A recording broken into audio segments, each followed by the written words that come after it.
Yes, my peeps, welcome to the channel, Yardman Second Chance. Well, don't know if you give thanks to Father God, keep us safe. And big up on my subscribers, Yard and abroad. I know Yardman still down at Jamaica, you go and boom bang, soon reach back in the place. But right now, we down here watching news and I see pure BANGarang in our parliament. The government walk out from the opposition in the middle speech in budget presentation. And say first in the history that ever happened in Jamaica.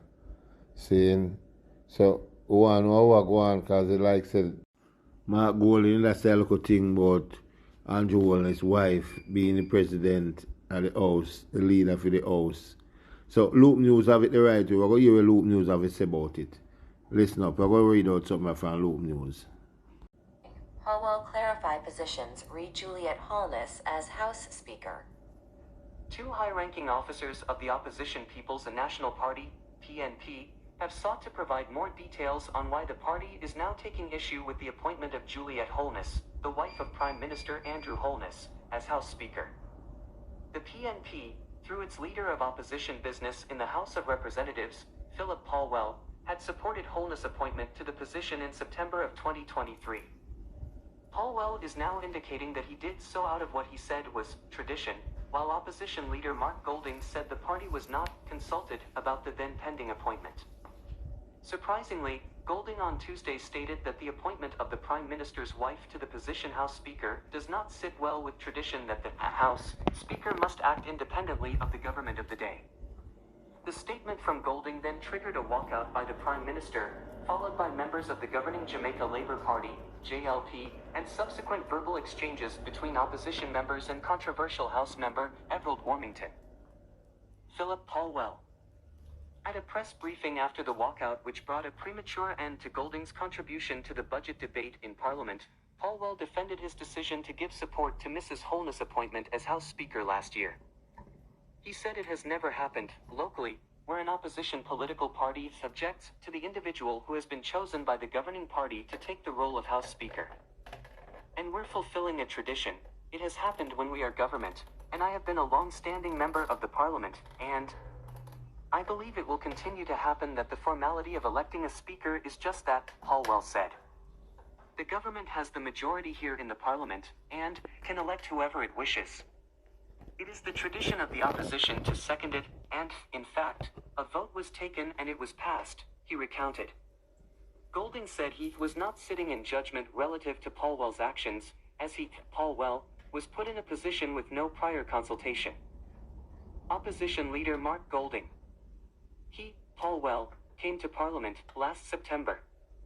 I wasn't there, and he was presented with a script by the clerk of the House, and told this was the tradition, said the PNP president. But pointing to Mrs. Holness' handling of the tabling of reports from the Integrity Commission and the Auditor General since she took on the position as House Speaker last September, Golding said her performance has given rise to what he said are concerns.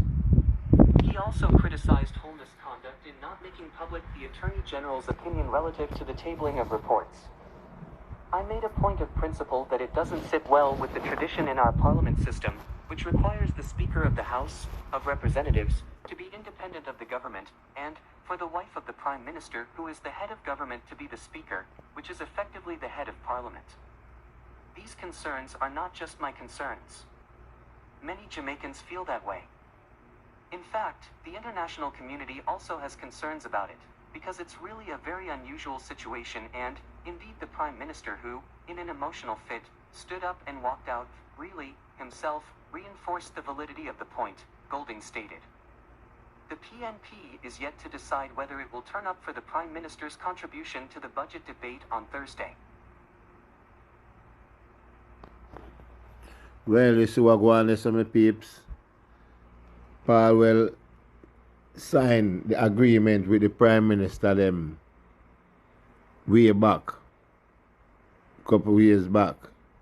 Not couple of years, just the other day when the other lady retired and resigned. See, and she took over. But Palwell says a tradition for the opposition to sign. But now Mark Golding I said, no, different thing that now, different time now. Them want to run things different. There's a contradiction right now there, sir. Because I'm saying sign and pass, and the opposition sign it and pass it. And now, boy, I don't know, pay mix up and BANGarang a go on. Pay BANGarang. So, that is it for the politics scene we are going on Jamaica right now. As we down in Jamaica, we are going to some news we are going on thing in the diaspora saying that the latest thing with the political scene. Government then walk out on the opposition. Usually the opposition will walk out. I first we see this. Government then get bad. But say, oh, we're not taking a chat, you know? Outside. Outside. And the Taliban want me telling her, pay chat him a chat off your mouth, you know? Pay things. Man then get bad. You know, I tell Jamaica is a Netflix place, man. We don't need no Netflix down at this. Saying, but see, if you don't like my video so far, you subscribe to the thing. Here, Yardman Second Chance. And we are trying to go to some content to make you can laugh and put a smile on your face through the stress. You see me? Like all the snow come down that tea that right now, enough snow and thing. Yeah. So now go and subscribe to the channel. Watch the ads. Saying, I don't know. Keep on loving God. Bless up. We out.